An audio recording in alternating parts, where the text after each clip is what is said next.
Hello everyone, study tube the learners choice में आपका स्वागत है। जैसा कि आप स्क्रीन पे देख पा रहे हैं, आज हम डिस्कस करेंगे श्यामपट्ट लेखन कौशल, यानी कि जिसको हम अंग्रेजी में कहते हैं ब्लैक बोर्ड राइटिंग स्किल।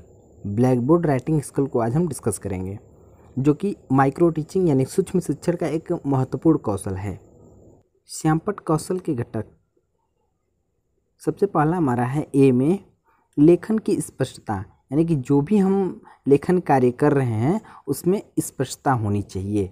लेखन की स्पष्टता, इसके अंतर्गत कुछ हैं स्किल्स, उसको देख लेते हैं। लेखन में सुस्पष्टता हो, जो भी हम लिख रहे हैं वो स्पष्ट लिखें। ठीक है, लेखन में हमारे स्पष्टता होनी चाहिए। अक्षरों की बनावट या आकार, यानी कि जो भी हम बोर्ड पे लिख रहे हैं उसकी बनावट व आकार ठीक होनी चाहिए। ठीक है, न कि कोई बड़ा लिख दिए, बहुत बड़ा लिख दिए, कोई छोटा लिख दिए, ऐसा नहीं होना चाहिए। बनावट या आकार बढ़िया होना चाहिए।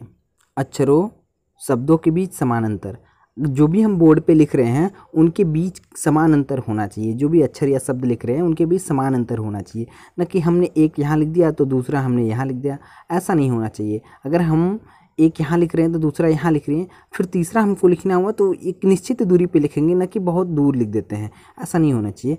अक्षर कक्षा के अंतिम छोर तक पढ़े जा सके, जो भी हम बोर्ड पे लिख रहे हैं वो जो बच्चा लास्ट बेंच पे बैठा है उसको भी ठीक प्रकार से दिखना चाहिए, ऐसा हमें बोर्ड पे लिखना चाहिए। वर्तनी की शुद्धता, जो भी हम लिख रहे हैं बोर्ड पे उसमें वर्तनी की शुद्धता होना चाहिए, गलत नहीं होना चाहिए, क्योंकि इसका निगेटिव असर पड़ता है।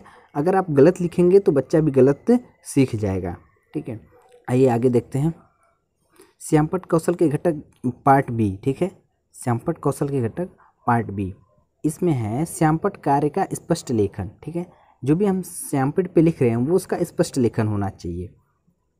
इसमें सबसे पहला है शब्द या वाक्य सीधी पंक्ति में लिखे जाएं। जो भी हम लिख रहे हैं शब्द या वाक्य वो सीधी पंक्ति में लिखे जाएं, न कि जिग जैक लिखें, ऐसे नहीं, सीधी पंक्ति में हमें लिखना चाहिए। पंक्तियों के बीच अंतर समान हो, जो भी हमने लिखा है पंक्तियों के बीच जो है कि अंतर समान होनी चाहिए। इस लाइन और इस लाइन के बीच अंतर समान होनी चाहिए। अब तीसरी लाइन लिख रहे हैं तो उसके बीच समान अंतर होनी चाहिए, न कि तीसरी लाइन बहुत नीचे लिख दिया, ऐसा नहीं। ठीक है, अति लेखन से बचे। आपको ये भी ध्यान देना है कि हमें अति लेखन से, बोर्ड पे बहुत ज़्यादा लिखने से बचना है। ठीक है, अति लेखन से बचें। ठीक है, श्यामपट्ट पर ध्यान आकर्षण हेतु मुख्य बिंदुओं को लिखा जाए। आप जो भी टॉपिक पढ़ा रहे हैं, जो भी उसमें इम्पोर्टेंट बिंदु यानी कि मुख्य बिंदु आते हैं उसको आप बोर्ड पे लिख दें, हाईलाइट भी कर दें उसको। ठीक है, आगे बढ़ते हैं। पार्ट सी है इसका, स्किल्स यानी घटक का पार्ट सी है, श्यामपट्ट कौशल के घटक का पार्ट सी। यहाँ पे हम आप देख सकते हैं, पहला नंबर श्यामपट्ट कार्य में सातत्य। जो भी हमारा श्यामपट्ट कार्य है उसमें सातत्य हो, यानी कि कंटिन्यूटी हो।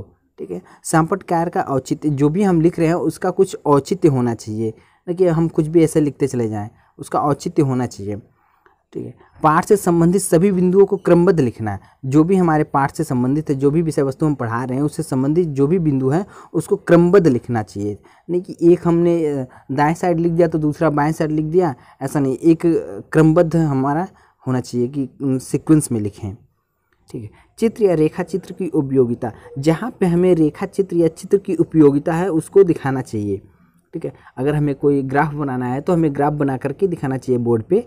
ठीक है, अगर उपयुक्तता वहाँ पे हो तो रंगीन चाक का उपयुक्त प्रयोग। ठीक है, जहाँ पे हमें आवश्यकता हो वहीं पे रंगीन चाक का प्रयोग करना चाहिए। जैसे किसी को बिंदु को हाईलाइट करना हो गया, यानी जो कोई शब्द है उसको हाईलाइट करना हो गया तो वहाँ पे हम रंगीन चाक का प्रयोग कर सकते हैं। ठीक है, आगे बढ़ते हैं। अध्यापक का लेखन के दौरान खड़े होने का तरीका।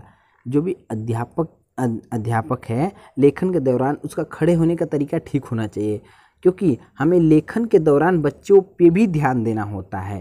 ठीक है, बीच बीच में हमें देखना होता है बच्चे डिस्टर्ब तो नहीं कर रहे हैं ना।